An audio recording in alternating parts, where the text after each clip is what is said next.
There's no audio. There's no audio right now, guys. Let me give you the cue again. You might hear you everywhere. Go again. Good morning. I'm Dean McKee, Associate Professor of Presidential Studies at the Miller Center, and I'm pleased to welcome everyone this morning to our webinar marking the release of the report of the COVID Crisis Group, Lessons from the COVID War. This report is the culmination of nearly 3 years of work by the COVID Crisis Group, seeking to understand the nation's response to the COVID-19 pandemic, to draw lessons from that experience, and to help us prepare for the inevitability of the next pandemic. I'm very pleased to welcome our three guests, all of whom have played important roles in the work of the Crisis Group. First, our own Philip Zelikow, the White Burkett Professor of History here at UVA, former director of the Miller Center, and the chair of the COVID Crisis Group. Professor Zelikow has a long and distinguished record of both scholarship and public service, most notably for our purposes serving as the executive director of the 9/11 Commission. He is the author, most recently, of The Road Less Traveled, The Secret Battle to End the Great War in 1816-1917. I'll also highlight an earlier work of Phillips, The Kennedy Tapes, Inside the White House During the Cuban Missile Crisis, which he co-wrote in 2001 with Ernest May, and which has served as the foundation for the Miller Center's longstanding presidential recordings program. Next, Danielle Allen is the James Bryant Conant University Professor at Harvard University and the director of the Edmund and Lily Safra Center for Ethics. She is a professor of political philosophy, ethics, and public policy, as well as a longtime nonprofit leader, democracy advocate, and scholar, and a former candidate for governor of Massachusetts. In 2020, Danielle helped to lead a coalition that produced the Roadmap to Pandemic Resilience, which was adopted in both federal legislation and a presidential executive order. She is the founder and president of Partners in Democracy, which sustains progress for democracy at the state level. Her most recent book is the widely acclaimed Our Declaration, a reading of the Declaration of Independence in defense of equality. She also writes regularly for the Washington Post. Finally, Dr. Carter Mecker serves currently as the medical advisor for the Public Health Company. Previously, he was the senior medical advisor for the Office of Public Health in the U.S. Department of Veterans Affairs, where he played a central role in the department's COVID-19 response.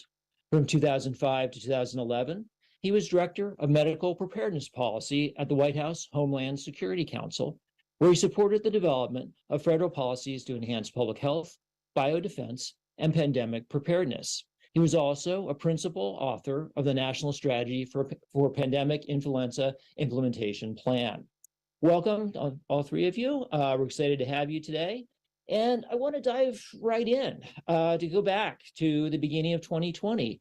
And if you could just give us a sense of what was the state of pandemic preparedness in the U.S. at that time? What were its strengths, if any, and what were the key weaknesses? Well, I'll be glad to start. I think what's fair to say is that the United States found itself on the eve of this great pandemic with a system that had been fundamentally designed in the 19th century. That is, there is no national public health agency in America, not operationally. So all the operational authority and executive authority is scattered among hundreds of state and local entities.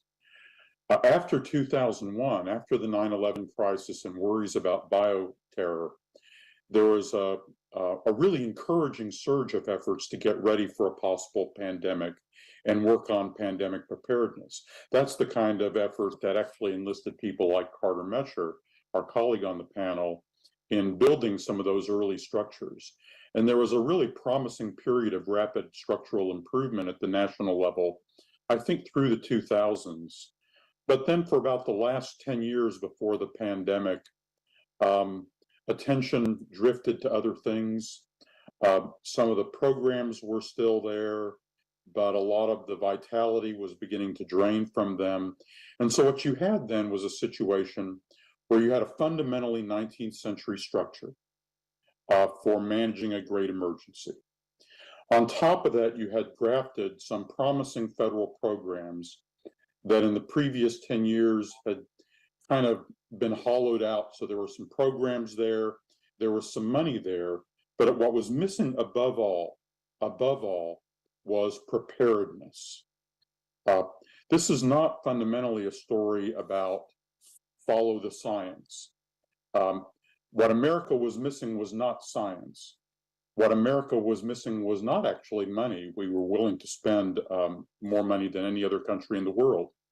The biggest challenge was knowing what to do if we faced a great emergency, and then being able to do those things quickly. From prevention and warning all the way to mounting medical countermeasures. And then our report tries to summarize what we've learned from that crisis about preparedness for an emergency. I'd add a few more things. The federal government, the state and local governments, and many businesses had developed pandemic plans over the years, since all the work that was performed back in 2006, 2007. But those plans were focused on pandemic influenza in particular. And those plans focused on protecting employees and continuation of operations and continuation of business and sustaining essential services within the government and also within businesses. So they were very specific for influenza pandemic, not more broadly for other potential threats, like, for example, coronavirus, which we had faced. We also had a healthcare system that really isn't a system, but it's capable of really providing world-class, state-of-the-art medical care. But even on a good day, our healthcare system is stressed. We had a strategic national stockpile, which was filled with essential medical supplies that we anticipated we would need in a disaster. They included supplies, including PPE, as well as antivirals that were effective against influenza.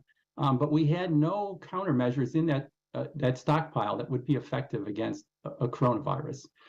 We had surveillance systems that were primarily developed for influenza. So including our ILI-net, the flu-serv-net, which looked at the prevalence of influenza-like illness in the community, as well as tracking hospitalizations for influenza. But those really only sampled about 10% of outpatient visits and about 10% of the population in terms of hospital care. And the data that we received from those surveillance systems was frequently a week or two old. And so the surveillance that we had going into this pandemic was equivalent to making decisions today with a weather report you received of what the weather was like 1 or 2 weeks ago. And so it was challenging. So I'm really glad that Carter made that point about the orientation towards influenza, because that was really very fundamental, but it's connected to the point that Philip made about whether we were prepared to respond in the context of an emergency. Because what the fact that the work had been done around influenza meant was that in new conditions, new thinking was necessary. And that's really what that preparedness is about. Do you have the leadership processes? Do you have the political infrastructure in place, the political conditions that can support rapidly rethinking how you're going to respond, rapid coordination across jurisdiction, across a diversity of contexts and the like? And so the third lack of preparedness element I would put on the table does relate to our political ecosystem. We entered into the pandemic with a significant polarization, without leadership, either in the White House or in Congress, in all honesty, that particularly wanted to sort of try to figure out how to pull together in a bipartisan or cross-partisan way. We were not that far off from an election. And as a result of that, decisions were just kind of constantly being analyzed from the perspective of what the political consequences would be. And in that context, it was extremely hard for the right kind of practical public problem solving to emerge through leadership in our political institutions. And that was a very serious vacuum. So with those conditions in place, where did the key breakdowns take place once the pandemic actually hits? Is it mostly at the federal level that the real problem exists, or is it in other areas of the system, or is it everything? Everything. Actually think about it for a second. So what was the system for warning us of an outbreak? That was supposed to be national reporting of an outbreak under international health regulations. That was the whole strategic concept for how that was supposed to work. So that system decisively failed. Our report tries to envision an alternative system. Okay, how about containment? the containment system to try to keep the pandemic out of the United States, which would have required really fast action at the national level. Then that also failed. Then you have federal crisis management, which failed. Then you had the federal government abandoned crisis management, and federal crisis management collapsed in April and May 2020. The situation then fell on the state and local entities that were these anachronistic designs. They were immediately overwhelmed and also kind of then substantially failed. And so what we saw all over the country is dozens of ad hoc organizations in states where governors would effectively create ad hoc governance structures to supplement or take the place of the overrun public health systems. You had an effort to then try to develop medicines, but without the preparedness to do that quickly. No available medicines on hand for this, as Carter pointed out. I mean, you just kind of, and then we begin rapidly improvising, including some really great improvisations. There was a warp speed is famous. We can get into that some more. At the international level, we created COVAX to try to make vaccine doses available to billions of people around the world. And actually, under the circumstances, COVAX achieved quite a lot, invented practically overnight. But the point to notice then is that really at every layer where that system was meant to be effective, that system initially failed. Yeah, in an epidemic or in a pandemic, you really need to size up the threat very quickly and respond very quickly. Outbreaks grow exponentially, and our brains have a hard time appreciating what exponential growth is. It's one of the reasons why we get in trouble with credit card debt. And an experience I think that we all have of something growing exponentially that we've all experienced is fire. And we recognize how fire spreads. It spreads and grows exponentially. And I think we all know that the quicker you respond to a fire, the more easily you could put that fire out. So for example, if a fire starts on your stove, you could put it out with a fire extinguisher. But as soon as half the kitchen's ablaze, that fire extinguisher is going to be ineffective. And as that fire continues to rapidly spread, it becomes more difficult to slow it down or to stop it. And that applies to pandemics as well. And if you take a look at the opening months of this pandemic, you take a look at January, February, and March, we were very slow to recognize the scope of this threat and very slow to respond. We were slow to really get on a war footing. It really took us about 2 months. And one of the additional delays, I think, that added to the challenge was the delay we had in testing. And without testing, we were essentially flying blind within those first few months of that pandemic. And if you compare, at the end of February, the United States had performed about 4,000 tests, COVID tests. If you take a look at South Korea by the same time, by the end of February, with 1/6 the population of the United States, had already established 500 testing sites and had tested 100,000 people. So 25 times the volume for a country that's 1/6 the population. So if I could just cut in before you, Danielle, because I'm actually going to tee you up, is in response to your question, Gian, about sort of what failed.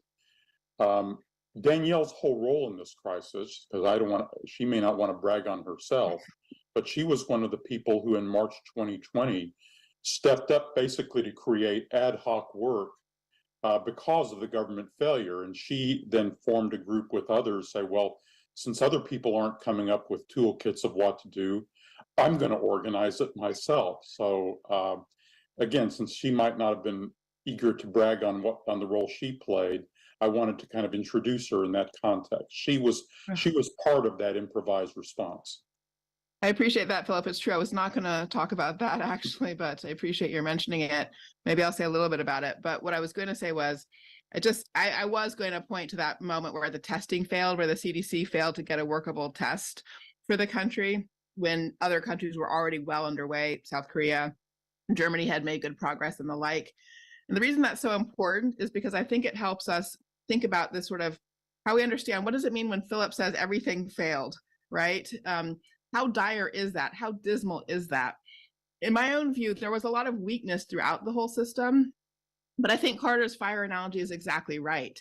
And if we had had that piece working, the surveillance that you need to have the intelligence, actionable intelligence that you need early on, I actually think the other things might not have suffered from their vulnerabilities to the same degree. So in that regard, I really think the thing that failed fundamentally was the ability to create and make use of actionable intelligence. That is what I would sort of put at the heart of the story. So yes, it's true. I mean, I think a lot of us in March were seeing that that was the case, and we were seeing other countries move effectively. And it was a very strange feeling to be sitting in a university, just a sort of civilian in civil society, and feel like, like, oh, somebody's got to do something. So let's just see what we can do, because that is what it felt like. It really did feel as if there was a vacuum from the federal government. Can you expand on that, what came out of that, and the concept of the public health toolkit, and how, particularly as we look to move forward, it can get us around some of those binary choices that we seem to face during the pandemic of lockdown forever or reopen immediately to save the economy, some of those kind of highly polarized, really unfortunate debates. And, what does the toolkit offer? Well, so I appreciate your framing it that way. I mean, the way we got started, so I run an ethics center here at Harvard, and one of our former fellows many years ago was Ezekiel Emanuel, but he continues to be a friend of the center. And so in February, when I was watching everything unfold, I called Zeke and I said, it looks like there's a lot of work to do. We're an ethics center. What could we possibly do that would be helpful? And his response was, everybody's stuck on the question of whether we should be protecting health or protecting the economy. So maybe you guys could help think about that. So that was sort of what we set off to do in the first instance, was just to think through what people were taking as a trade-off. But as we did that, and it was no more than a week did it take us to realize, to Carter's point, that the right analogy was a war analogy.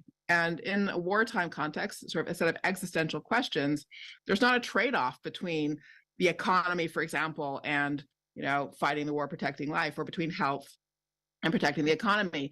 We couldn't do anything we needed to do without a healthy economy in an important way, but nor can an economy be healthy without people being healthy themselves and having their lives protected.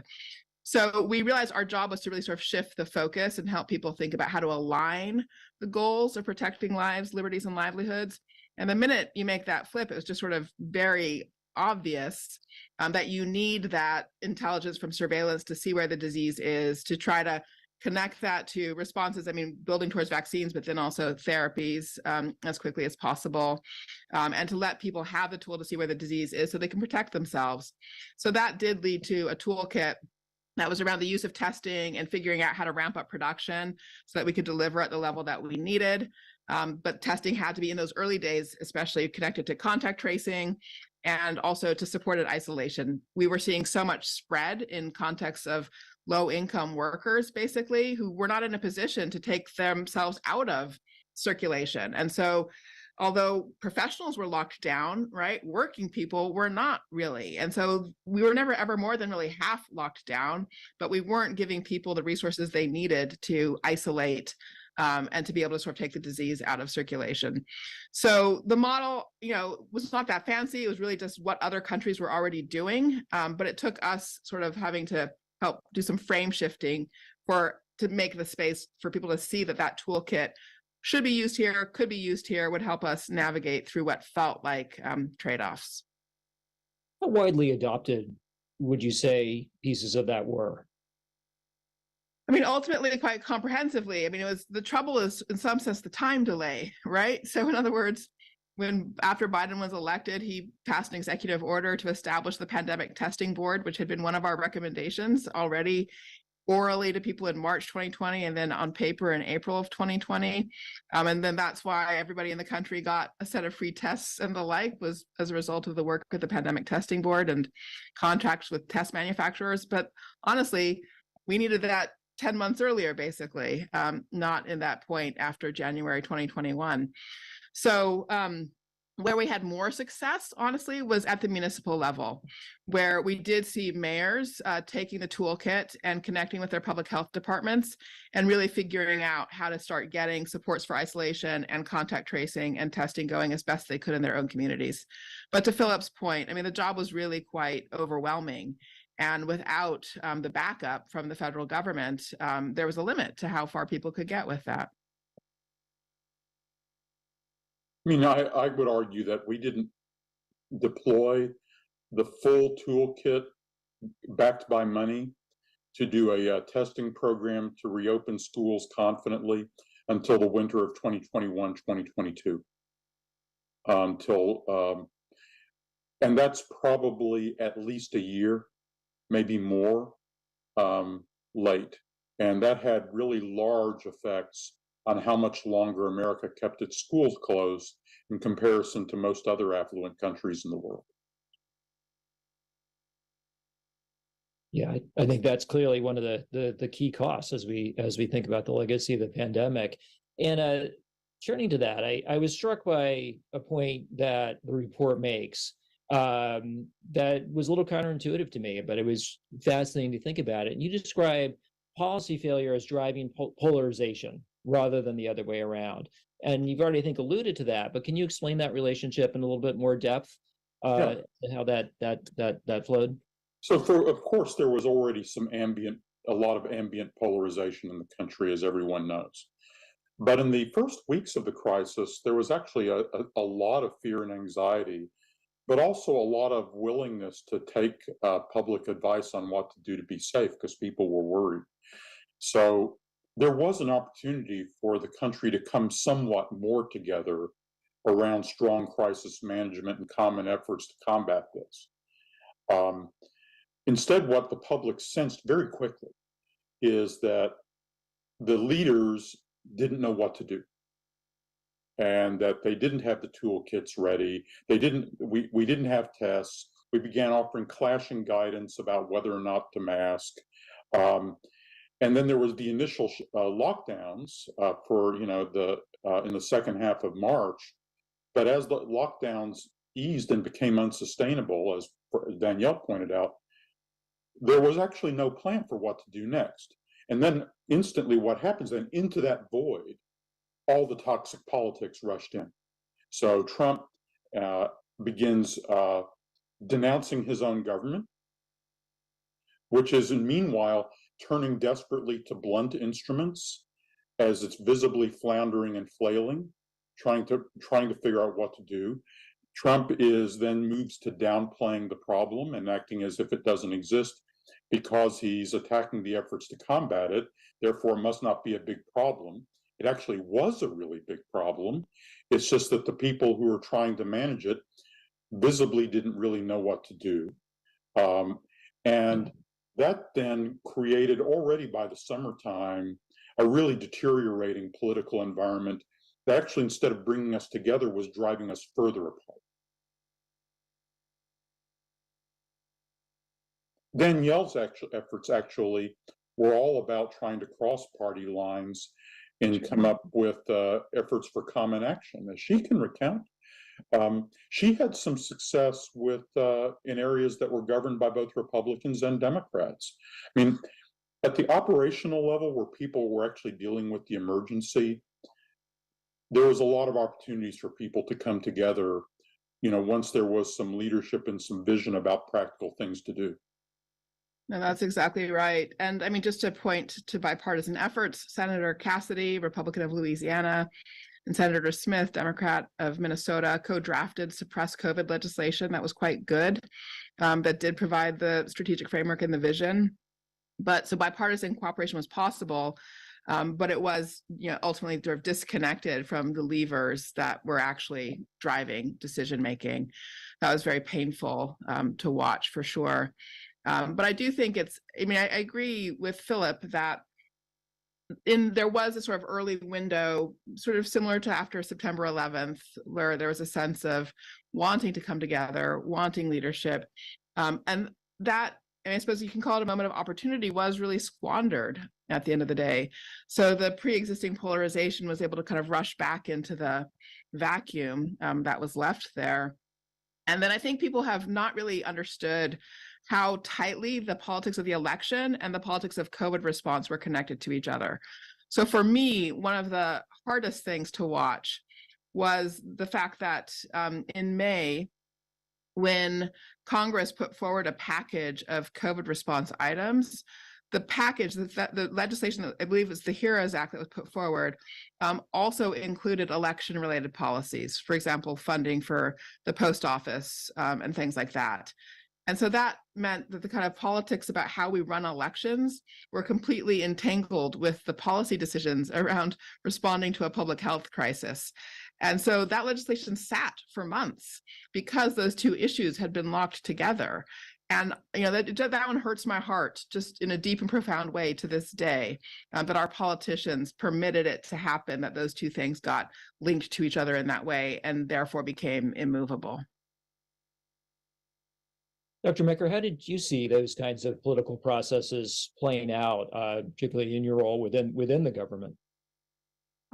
Yeah, it was surprising to me of how it played out. For example, with the mask pushback, it's something I never would have even imagined, prior to this pandemic, that you implement. And I think as people were implementing mask mandates or recommending the use of masks, I think it was seen by many as a way to begin to get out of the other more stringent actions we've taken to protect society. And so we'd be able to open up society more rapidly through the use of masks. And what was surprising to me is how that became so twisted around and became so polarized. And the camps of masking, no masking, when it really was a strategy that really was helping us out of some of the really stringent actions we had to take to try to slow down disease transmission. So, during this pandemic, that was really one of the surprises, was the take on masking.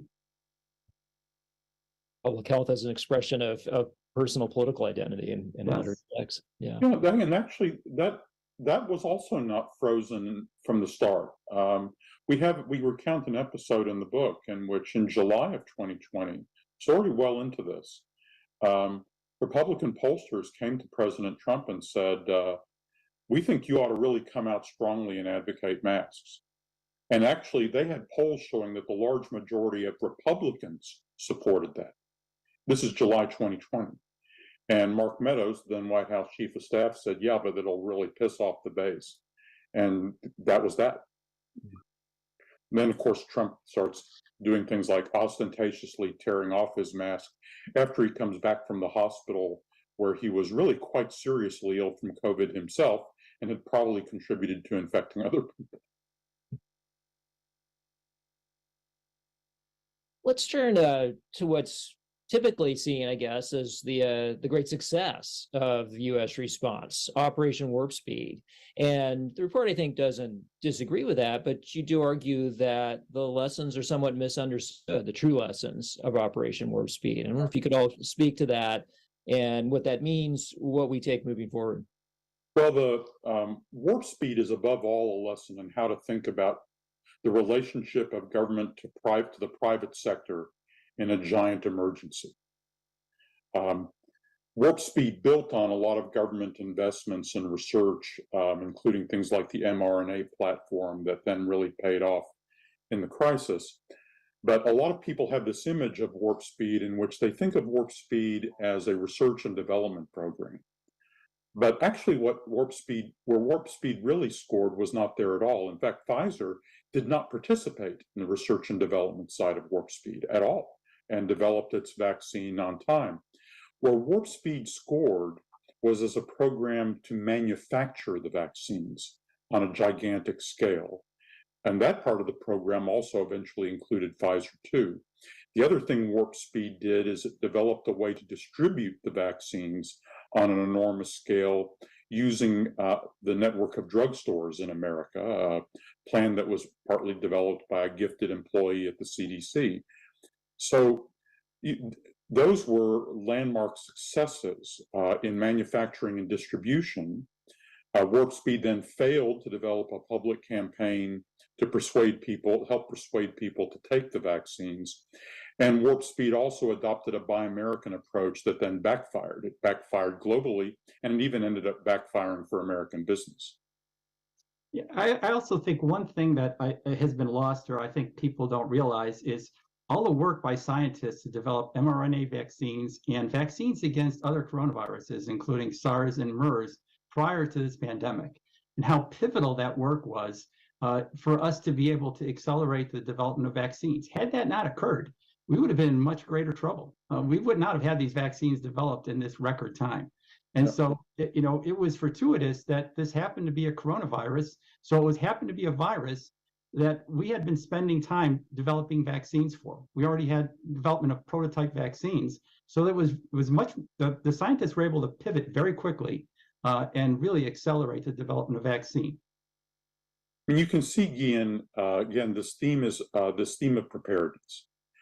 If you adopt a national security approach to your relations with the private sector, there are a lot of things you do in developing your war-winning weapons before the war happens. If you wait for the war to happen to do all the work to build your war-winning weapons and prepare to buy them at scale, then you're going to be too late.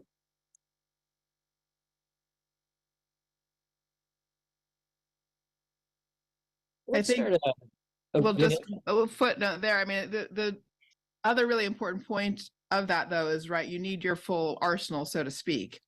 And exactly the kind of arrangements that worked well in the context of vaccine development were absent in the context of testing. And the contrast to South Korea there is really, really strong. So both, you need sort of years worth of investment in the research that makes it possible for people to respond quickly to actual need for development in a crisis moment. But then you also need those private-public partnerships ready to go. And although we were able to do it with vaccines, we weren't able to do it with testing. And I think that contrast is a really important one.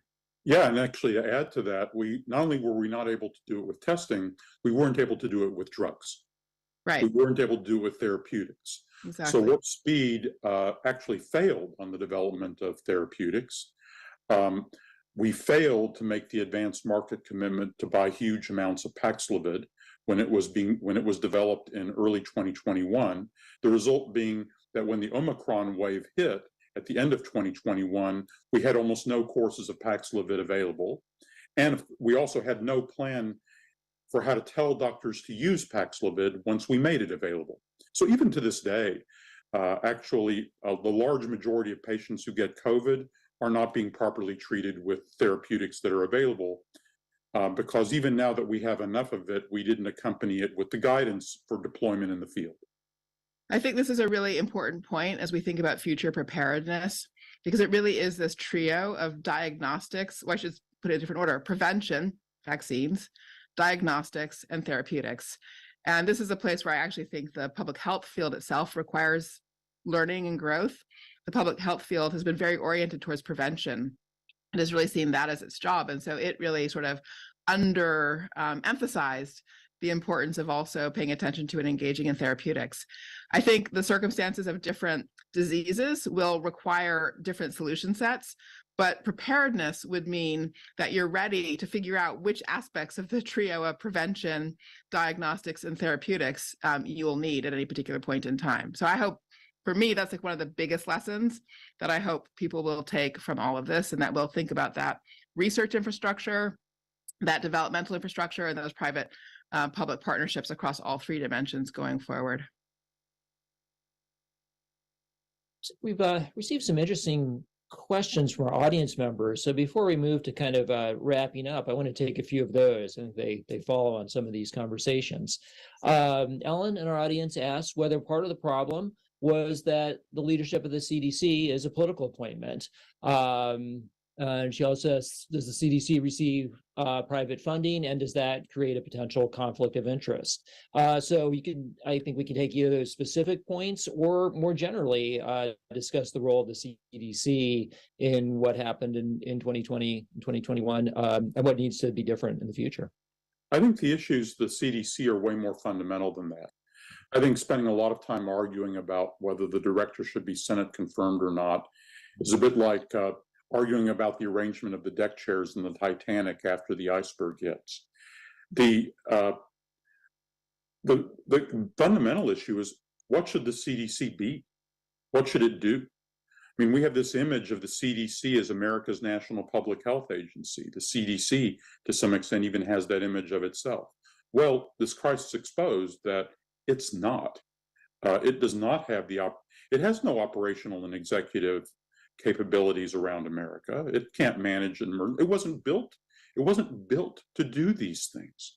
It was built to be a research center to provide research guidance to the people who had the authority, which were the hundreds of state and local entities. Meanwhile, we have a whole system in which public health is completely detached from the healthcare system that has all the money, though it's under great stress. And both public health and the healthcare system are detached from the biopharma complex that builds the war-winning weapons. And so rather than debate how we should pick the leader of the CDC, we should be talking about what are the roles and missions of all these different entities that we have in the government. What is the role CDC should be playing in the future? We say some things about this in the report. And then once you've figured out what that role and mission is, we can then debate about then how should you select the head of it. But to this day, the Biden administration, no one has actually laid down what the roles and missions should be of all these different entities in a future crisis. So in a way, we're no more prepared to alleviate the confusion we had in 2020 today than we were then. I will say, just to double click on that, I mean, the same thing was true with regard to the schools issue, the schools closures and reopening. That fundamental issue was just that people didn't have clarity about roles and responsibilities across a whole jurisdictional system. And we did do the work to map that out as a part of working in response to the pandemic. But will that learning be baked in? Can it help us rethink that project of coordination, development of shared and harmonized missions across jurisdictions is a really open question. So I think Philip put it exactly right. I think the reason we call our report Lessons from the COVID War is because just the kind of lessons that Danielle is talking about are so important, and we wanted to publish this report so that those lessons are not lost.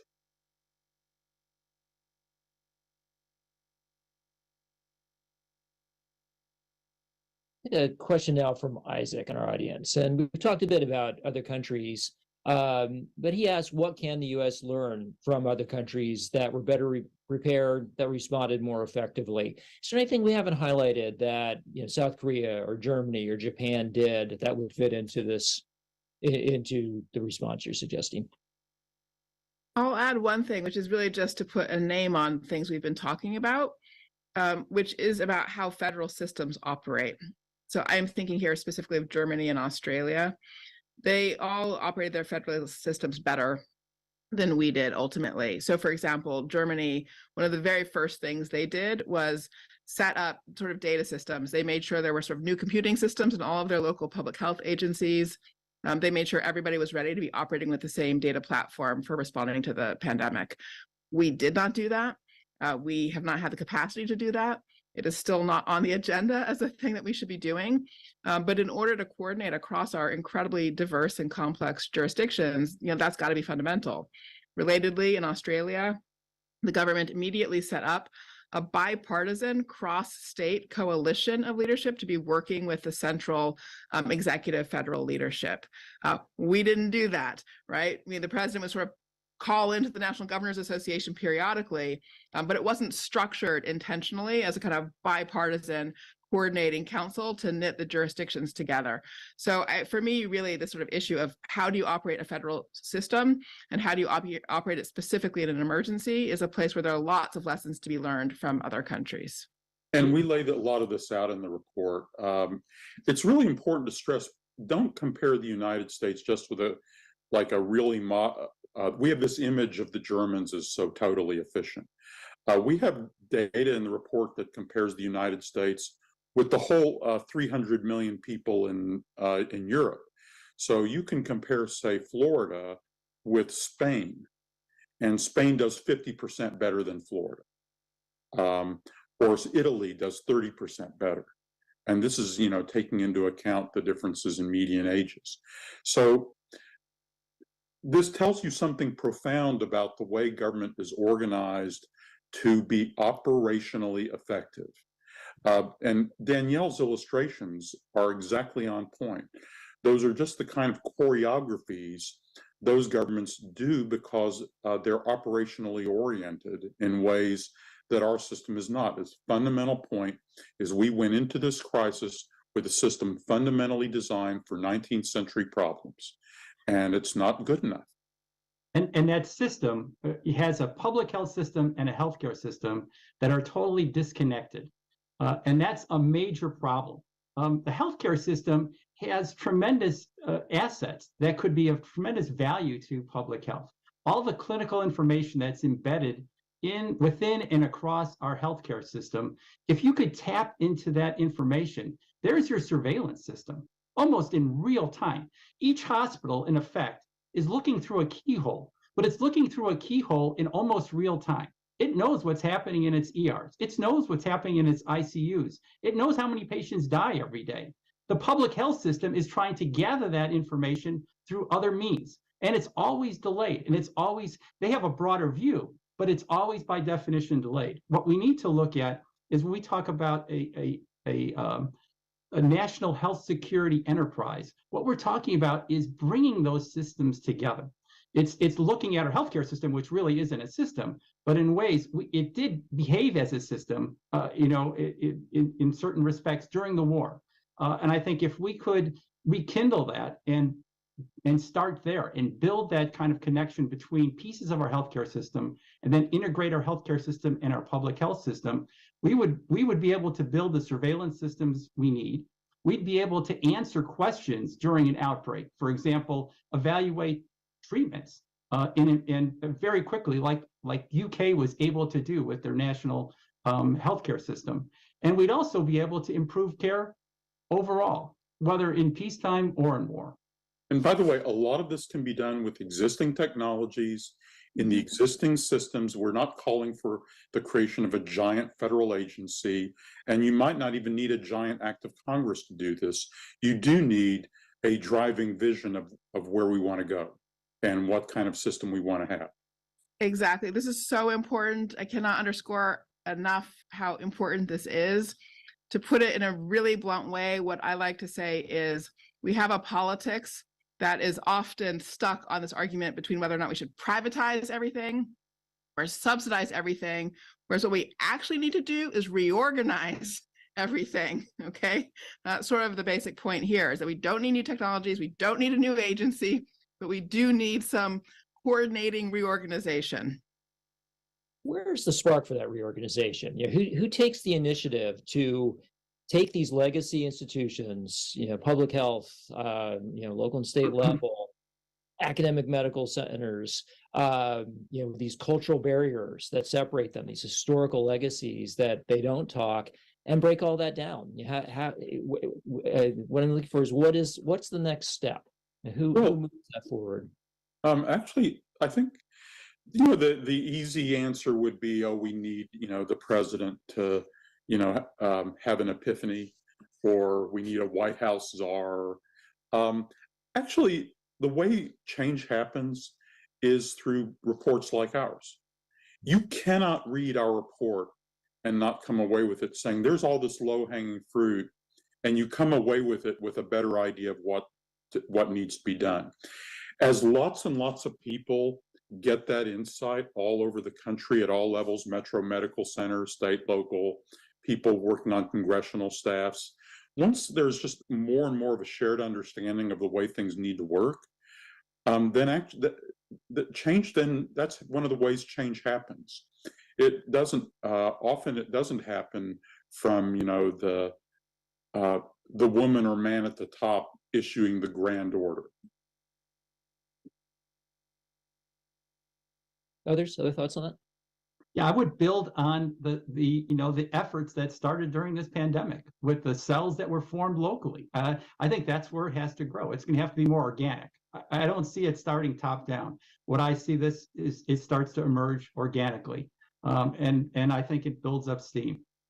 Well, I can confirm it's happening though too. So I serve on the board of an entity called the Cambridge Health Alliance, which is a local medical system, healthcare system, public system. It's originally built by the city of Cambridge. It now serves a set of municipalities, and it also does run the public health department for Cambridge. But one of the durable consequences of the pandemic is now public health is being integrated with healthcare inside this entity. And as that's happening, that is part of a larger network of conversations. Other people are also trying to figure out how to integrate these things, because the lesson was really powerfully driven home. And the book will help absolutely continue to document that lesson, spread it. And the beautiful thing about democracy is we are a continuously learning society.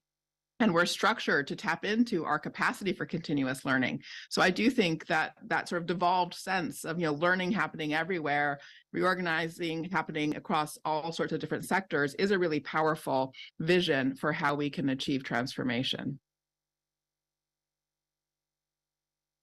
What so beyond those steps, what still needs to happen to get us ready for the next time, whatever that may look like?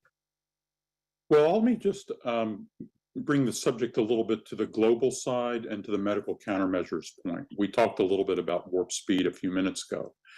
The report has a chapter where we talk about the things that need to get ready for the next dangerous event. And a lot of it is research and prototyping, manufacturing at scale across a number of different families of viruses, but also being prepared to do that on a global basis. These are global wars. You need a global strategy, and you need to organize a global coalition that will wage it.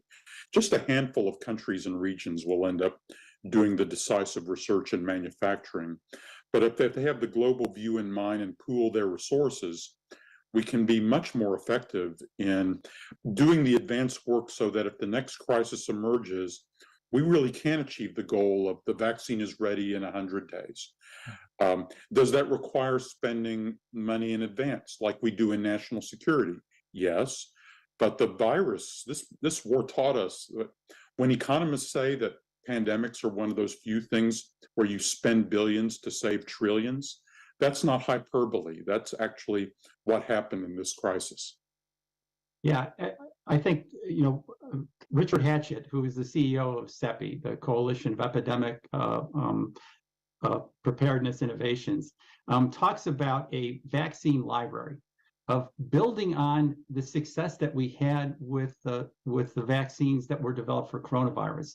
That all the work that was done prior to the pandemic on coronavirus really accelerated our ability to develop those vaccines. So his point is, do the same for other prototype viruses. So they looked across, the 260 viruses that affect human beings and identified 25 virus families, and talk about a focused effort of trying to develop prototype vaccines for those 25 viral families, and perhaps starting with just 10. That's going to take time, but you begin to build there. So in the future, if a pandemic occurs, we already have a library of prototype vaccines to really accelerate our production of countermeasures. His goal that he talks about is that 100-day goal, a 100-day mission to end a pandemic. Just think how differently this pandemic would have been 100 days from the beginning of January. That's the middle of March. Could you imagine if we were able to produce at scale a vaccine by the middle of March 2020? How differently this entire pandemic would have occurred? That's the far, the long range thinking that we have to have in terms of how we approach the problem of pandemics, of really pushing ourselves to really some of those stretch goals. And I'll throw one more thing in the mix, which is rather different in kind from what we've been talking about. But all of the quality of our political decision making is directly correlated to what I call civic strength. Generally, the sense of, do we have a good understanding of our institutions, of our society? Are we capable of cross-partisan compromise and decision making together and the like? Those things would all be considerably improved if we actually had robust investment in civic education in the country. And it's interesting that the Department of Defense has actually just started trying to invest in civic education for Americans generally, because it recognizes the fact that we have not invested in that fashion for the last 50 years as one of our most significant vulnerabilities. You know, we haven't talked at all about the issue of the origins of the virus, and your viewers should know that the report does address that, and I think we provide a dispassionate and pretty reliable guide to the controversy. We don't come down hard on either of the major theories for the origins. What we then say, after kind of going through the evidence, is that it all drives you towards the same forward-looking agenda. And the forward-looking agenda has to do with kind of relying on a different system of global surveillance to determine outbreaks, not on national reporting.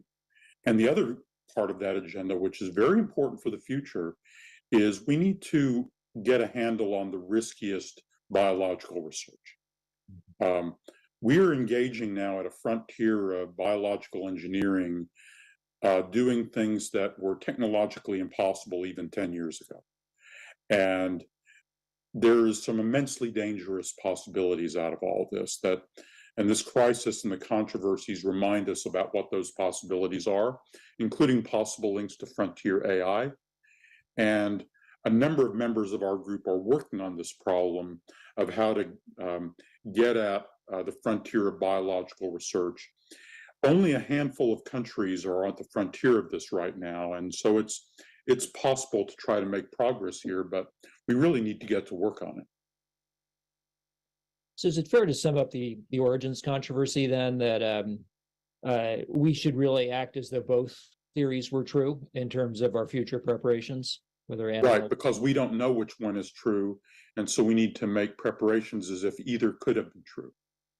And in fact, either could have been true or could be true in the future. So yes, we should pursue both.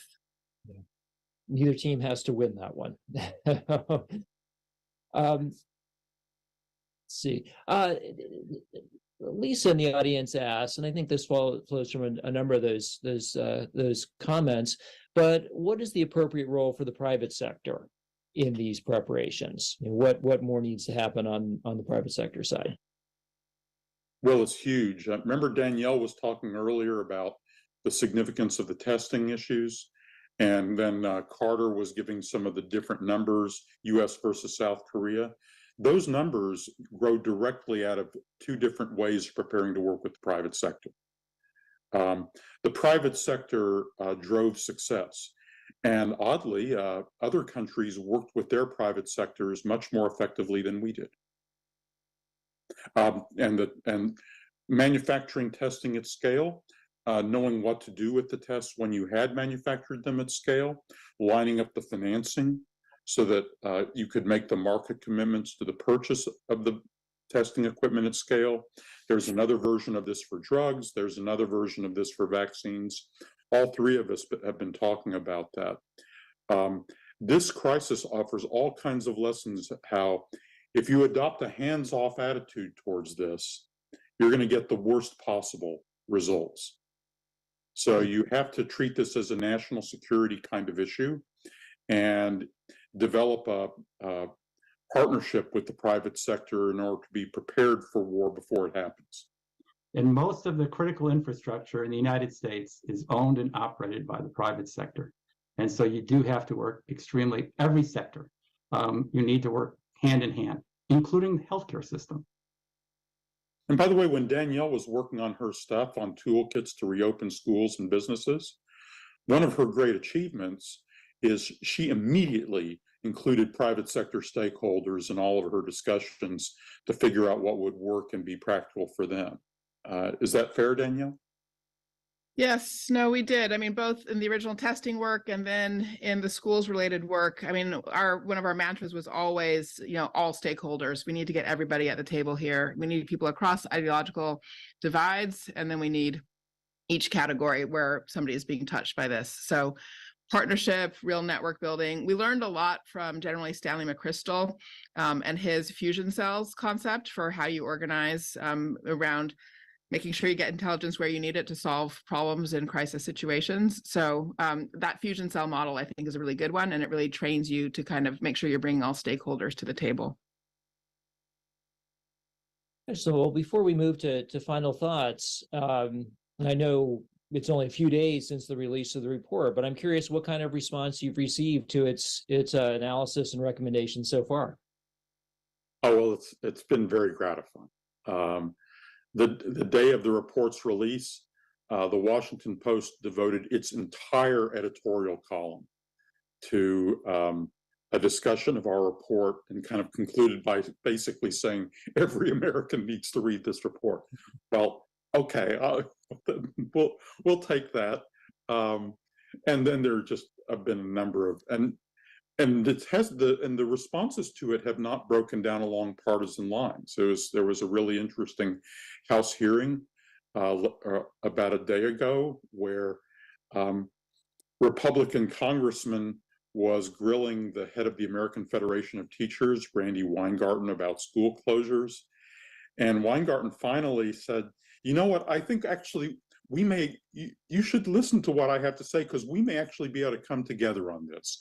And the way we may be able to come together, she says, then she grabs a copy of our report and holds it up and brandishes it, that if we'll all just do what's in this book, we can all come together. So I guess that's a good response. And people are beginning, actually, people are buying it and reading it. They're discovering that it's direct and it's accessibly written. It's doesn't talk down to people, but it's jargon free.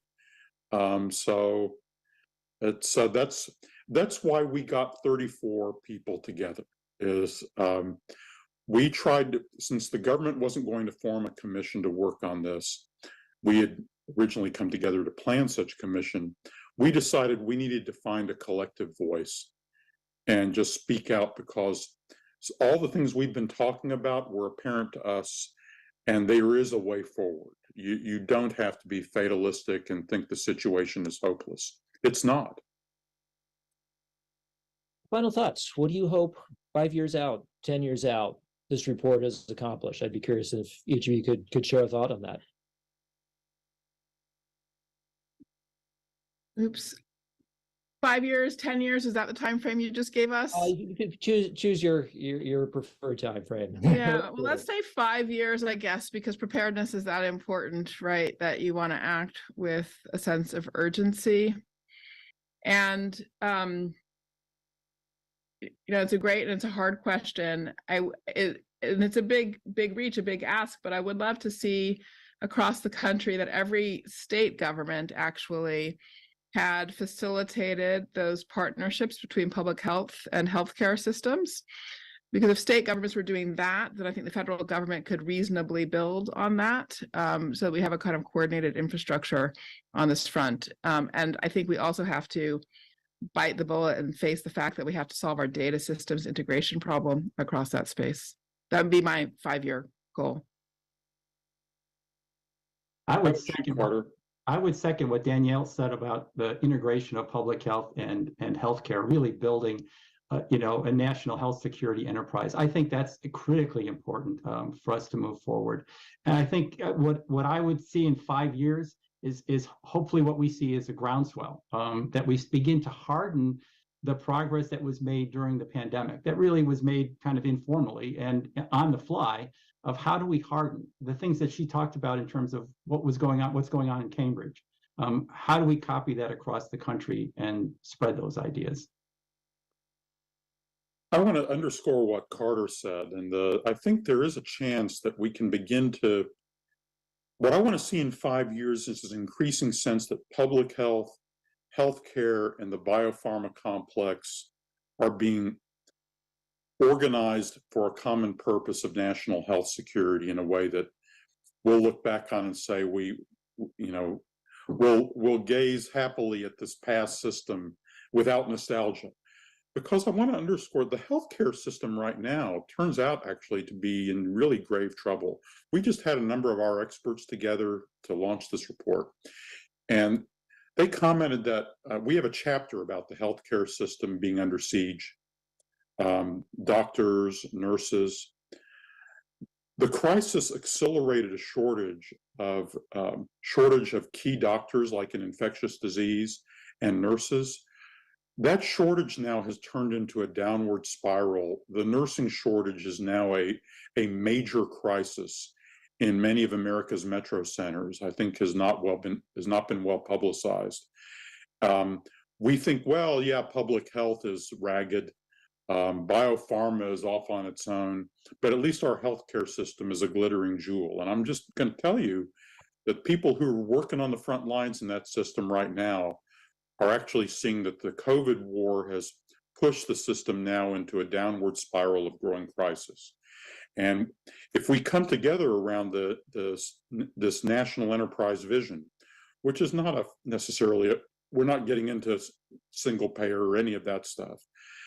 This vision, though, of connecting these different parts of the system, there is a way in which we might be able to make them all strong. Well, I certainly urge our audience to read the report, to do what you can to push for its recommendations. I want to thank all three of you for your time this morning. This has been a wonderful session. More importantly, I want to thank you for your service. I think you've really made a massive contribution, and that I hope will bear fruition in the years to come. It's very, very important, and I'm just thrilled to have had the opportunity to talk with you this morning. Thank you very much. Thank you, Guy. Thank you. Appreciate it. Take care. Bye, everyone.